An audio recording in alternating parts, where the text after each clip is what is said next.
Standing ovation. One Piece chapter 957. Oda.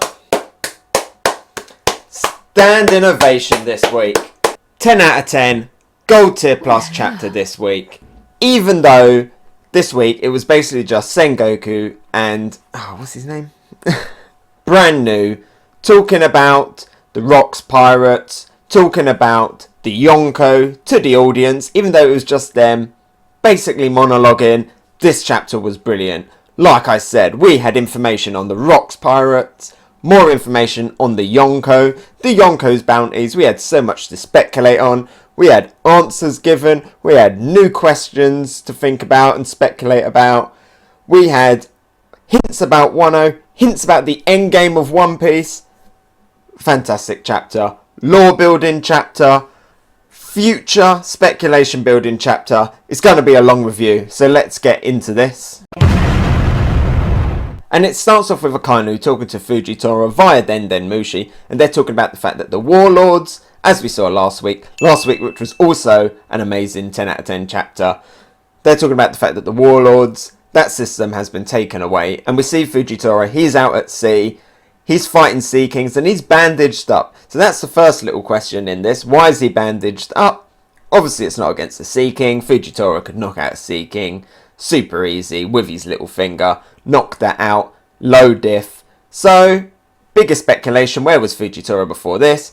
He was at the Reverie. He probably got them bandages from the Reverie. Who from? Most likely candidate. Looking at Sabo and the rest of the revolutionaries. We don't get any information as to why he's bandaged up. He's just bandaged up. That's for us to speculate about over on Twitter, here on YouTube. But the main thing that they're talking about here is they're talking about the warlords. And there is some actually good little tidbits in their conversation that we can take away from this, that we can speculate on. And one of them is a little bit of a confusion because in the scans, it's made to look like Fujitora is telling Akainu, well, you never suffered under the warlords, which hints at the fact that Fujitora in the past has suffered under the warlords. But in the official translation, it reads a little bit differently. I still think maybe it's talking about the same thing, but the way it reads is a little bit different. This is what Fujitora says. He says, you talk about necessary sacrifices to keep the warlords going. You only say such a thing because you never been, bolded out, been one of them. Now, that makes it sound like Fujitora is saying to Akainu, well, you've never been a warlord. Is he talking about the fact that he's been a warlord in the past? That's where this confusion is coming. It's a little bit weird translation here. Obviously, you kind of got to lean more towards the official translation, but sometimes I feel like the scans get it a little bit more accurate, especially with the names and stuff. So it's a little bit confusing. I guess necessary sacrifices could mean the civilians under the warlords, but hey, if Fujitora used to be a warlord, that would be a great little twist, you know? Maybe he blinded himself because he was ashamed of his past as being a warlord or something like that. So could go either way. Could be either he suffered under the reign of a warlord or he was a warlord himself and then completely changed his ways. So good information here about Fujitora. Good stuff to speculate on.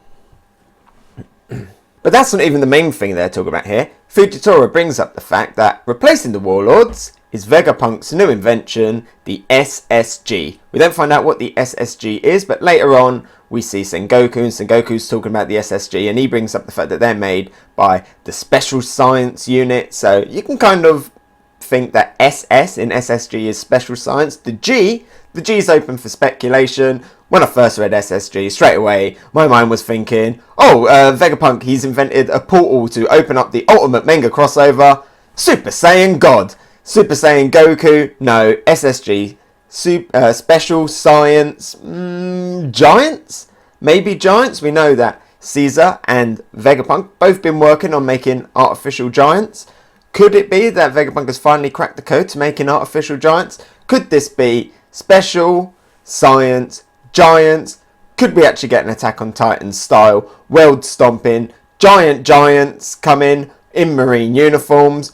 Maybe. Speculation. I don't know what else it could really be at the moment. Special Science, Gods, Super Saiyan, Gaimon. But again, something else to speculate on. Something else building towards the endgame of One Piece. So more good stuff there. But that was only like the first 2 pages. Let's get into the meat of the story with Sengoku, with Brand New, and they were talking about the Rocks Pirates. And here we get the most information about the Rock Pirates we've ever had. We find out who they are. The Rocks Pirates were Big Mom, Kaido, Whitebeard, and the Golden Lion Shiki.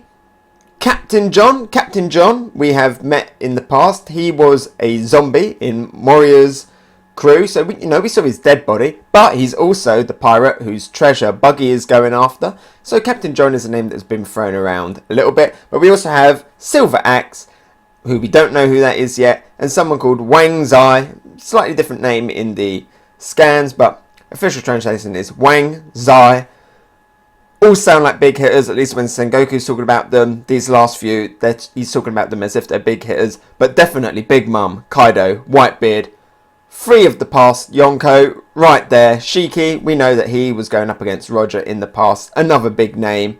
Captain John, we don't know much about him. He became a zombie in Moria's, like I said, but he had a great big treasure hoard, so I'm guessing, he was a pretty strong pirate on his own. He definitely had a big collection of treasures, so that hints the fact that he was fairly competent in himself, and Buggy's going after that treasure. So again, lots of big names, and they were led by a guy, and he has quite a big name. His name is Rocks, the Rocks Pirates, but that's not his full name. We get his full name later on in the chapter. Rocks D Xebec. Will of D, they're led by Will of D, and he led all of these people. He was able to control Big Mom, Kaido, Whitebeard, so this guy on his own must be super strong. And we get quite a bit of information about Xebec. Not too much, but, enough to kind of get us speculating. He wanted to be king of the world. He didn't want to be king of the pirates. He wanted to be king of the world. He wanted, like, Im's throne, basically. So he was an actual threat to the world government. This is why a lot of the stuff about Xebec isn't well known. It was all kept under the rug. It was all kept shush by the world government, by the Celestial Dragons. So what else do we know? He came, or he started off his little fraction on Beehive Island, Pirate Island, known as Full of Lead in the official translation. And that gives us a little bit of a connection to another Yonko, Blackbeard. Now, Blackbeard, as we know right now, he is on Beehive Island. And we found out in, I believe it was a Reverie card, his ship is called the Saber of Xebec. So these connections between Blackbeard and Xebec, this chapter they're starting to line up. He has a slight physical similarity with Blackbeard. When I first saw Xebec, we kind of see him in silhouette form. We don't get a detailed look at him. At first I thought dragon, but a lot of other people, they were speculating that potentially, he looks a little bit like Blackbeard. He's Jolly Roger as a skull as well. It's got like kind of flames, and his hair looks a bit wispy. Some people were speculating that maybe Xebec had the Yami Yami no Mi in the past, and that's why his hair's all like black and wavy, and that same could be said with the skull. Others are saying maybe it was the Mera no Mi, the flame fruit. Both very powerful fruits, and if it was either of them fruits, that also confirms the fact, and what like Sengoku is hinting at here, Xebec isn't around anymore. He's most likely dead, but his crew are still out there, and potentially whatever connection he has with Blackbeard is still out there. Could he be Blackbeard's son? Maybe. I mean, the ages, they kind of line up. Obviously, Blackbeard has maybe a lot of respect for Xebec, so son, potentially. Maybe. How did Xebec get defeated? Well, we've had hints of that in the past. Xebec was defeated by a Marine. The Marine hero, Monkey D Garp, but he didn't do it alone. He did it with Gol D Roger. Yes, Garp and Gol D Roger, they teamed up together and took down Xebec and his crew. That explains why them two had such trust in one another. Why Roger said to Garp, look after my son Ace. This is where their respect and stuff come from. And wow, this puts Garp in a great light, because Garp, not only did he take down Xebec, as far as we know, Garp doesn't have a devil fruit, so he did this without a devil fruit, but he does have amazing strength. But still, he went against Xebec, who potentially had either the Yami Yami no Mi, the flame fruit, who knows, but definitely a very powerful pirate. But Garp also went against Whitebeard, Kaido, and Big Mom, plus Shiki and all of these other big characters. Garp, man. Garp. Stand innovation for Garp. I've always liked Garp. I've always had big respects for Garp. When it comes to like ranking One Piece characters, he wasn't quite in my top 10. He was about 11 or 12. But yeah, Garp, this has really, really helped him climb the ranks. This has given me so much more respect for Garp. We knew he was strong, but taking on Big Mom and Kaido back in the past, when we got a power scale of these characters now, Garp, he's up there. He's up there with Roger, because them two, I'm sure they were fighting on fairly equal terms. It is obviously hinted at the fact here, or it's outright stated actually, that the Kaido and Big Mom back then when Garp was fighting them, they're a lot stronger now. So, you know, Garp, he can't just turn up to like Wano and easily defeat them. They've increased in power. Garp, he's probably increased in power as well, but he was quite an old guy then. He's a very old guy now, so I don't think he'd be taking them down on his own right now. But, you know, he still could potentially have a good go at them. I mean, we see him in real time in this chapter as well, reading the newspaper about Big Mom and Kaido, or at least a report, maybe not a newspaper. So potentially, he might want to go to Wano and help stop them. So I don't want death flags, but we could be getting Garp going to Wano. Maybe later on in the chapter, Akainu says that the Marines aren't going to interfere with Wano, but maybe Garp, you know, he's always been a guy who does stuff on his own, so he could always turn up there. But yeah, Garp and Roger teaming up together, and they defeated Xebec and the rest of the crew. Well, I guess the rest of the crew escaped, but they at least defeated them on an island called God Valley. And when they were doing this, they were also protecting the Celestial Dragons. So Roger helping the Celestial Dragons. I mean, he must have had a damn good reason to do that. I don't imagine he's a guy who would have enjoyed the Celestial Dragons, because he also had to protect their slaves while doing it.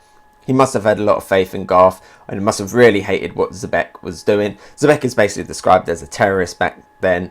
So what happened there? Hopefully one day we'll find out. Maybe if we ever get this Big Mom Kaido flashback. But I think all of this chapter is hinting at the fact that we are definitely going to get a Big Mom Kaido flashback at some point, because, you know, laying down the groundwork on who all of these characters are and how the time frames kind of work back then. God Valley, what is God Valley? Where is God Valley? We don't know. Sengoku says that it's kind of been erased. Again, another thing that the world government has kept quiet. How much stuff is the world government keeping quiet? But nobody really knows where God Valley is right now. He says it's disappeared off the map. I don't think that means the island has been completely destroyed, but it's definitely been erased from the history books. We see like what it looks like. Some people are saying that maybe it's Shanks' island. It looks quite similar. They've got this kind of mountain in the middle. The only difference is that what's it called? God Valley. That God Valley is like the mountain is like split in two. Maybe, you know, because there was such intense fighting there, maybe not only did the sky split, the island split itself. All of that Conqueror's Haki flying around, I'm pretty sure. It hasn't been confirmed that they all have it, but I'm pretty sure all of them pirates, all of these Yonkos have Conqueror's Haki. I wouldn't be surprised. Garp as well. At least 3 Willardees there. Could God Valley be Raftel? I hope not, because that would mean that Big Mom, Kaido, Shiki, Captain John, they've all been to Wano. So, Wano to Raftel. So, I doubt that. Maybe you have to go to God Valley to get to Raftel. That maybe I could understand, because I know I've seen some maps as well of where Raftel's been speculated off, where the Poneglyphs point, and where the map that we saw this time of where God Valley was speculated on. People have looked at them and analysed the islands around, and they look quite similar. So maybe you have to get to God Valley to get to Raftel, like how you have to get to Jaya to get to the Skypiea, to get to Sky Islands, how you have to get to Fishman Island to get to the New World. Could be something like that. I'll be okay with something like that. But I don't want God Valley to be Raftel itself, because that would mean that a lot of people have been there, where Roger was meant to be the only person who's actually got there. Whew, this is a lot to talk about. If you are enjoying it, don't forget to leave one of them likes and maybe subscribe. That would be super awesome. Now let's carry on and get into the bounties.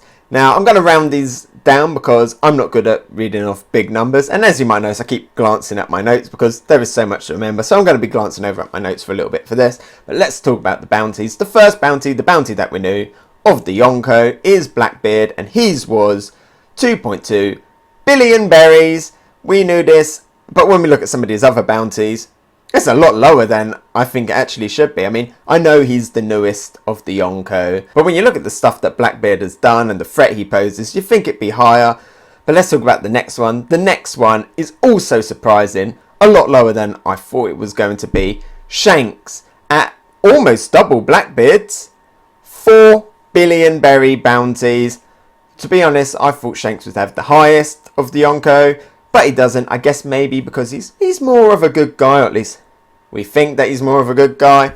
Next, above Shanks, Big Mum coming in at 4.3 billion berry bounty.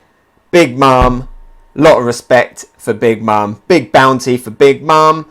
Bigger than Big Mum, Kaido at 4.6 billion berry bounty.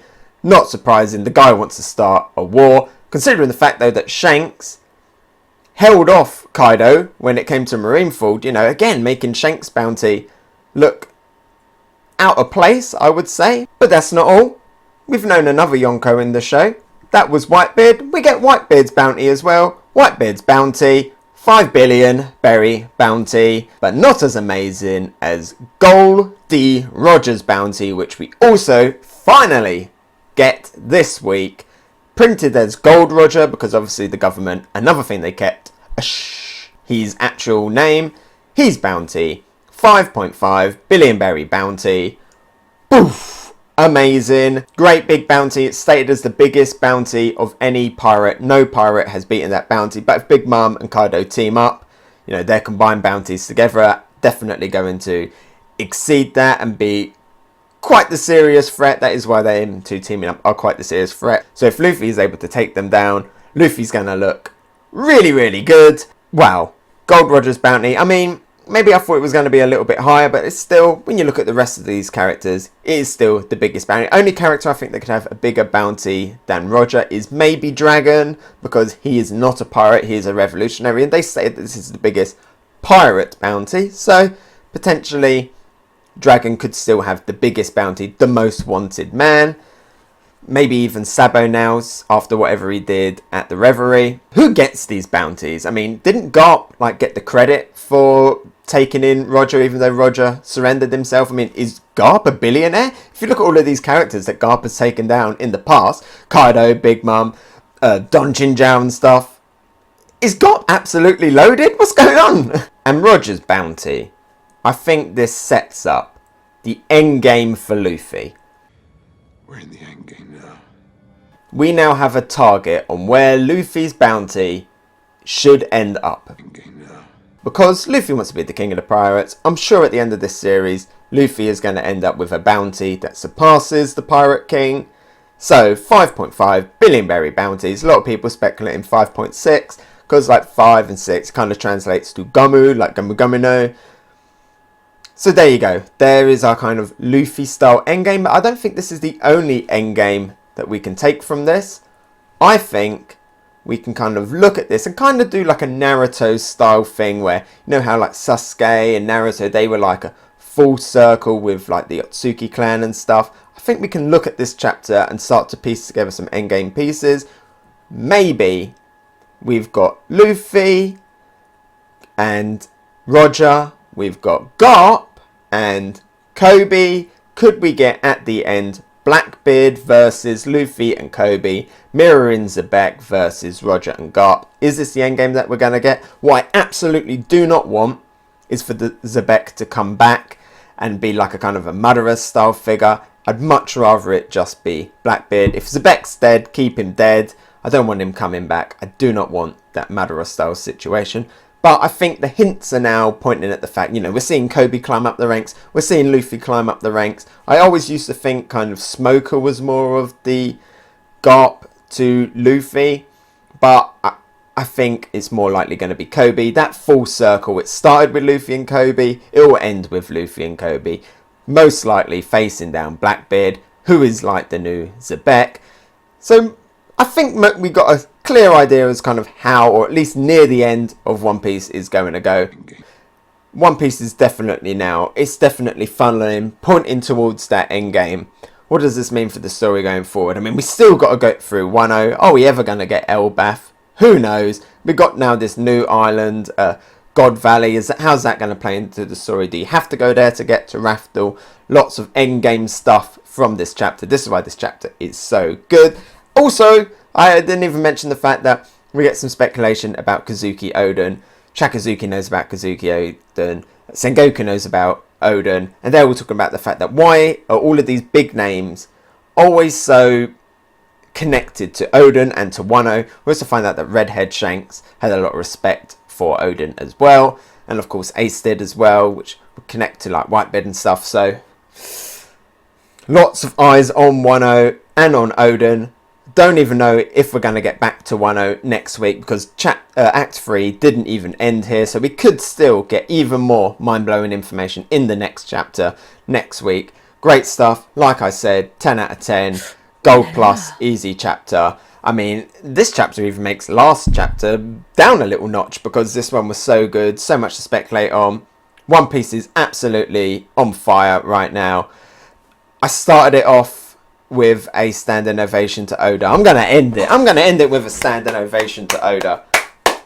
Oda! By the way, if you go to the page where Sengoku is talking about where God Valley is and you see the little map, look down at the Marines in the bottom panel. One of them has a hamburger head. Get this guy in the story more. Hamburger, hamburger, no me. Goda! Hey, so thanks for watching. What did you think? Let me know about it in the comments below. And if you enjoyed my video, maybe give it a like. And if you really liked it, why not subscribe? You can follow me on Twitter, Instagram and Twitch. Oh, and here's a related video you might enjoy and something more fresh. I've been Hegassen, and I'll talk to you next time. Bye!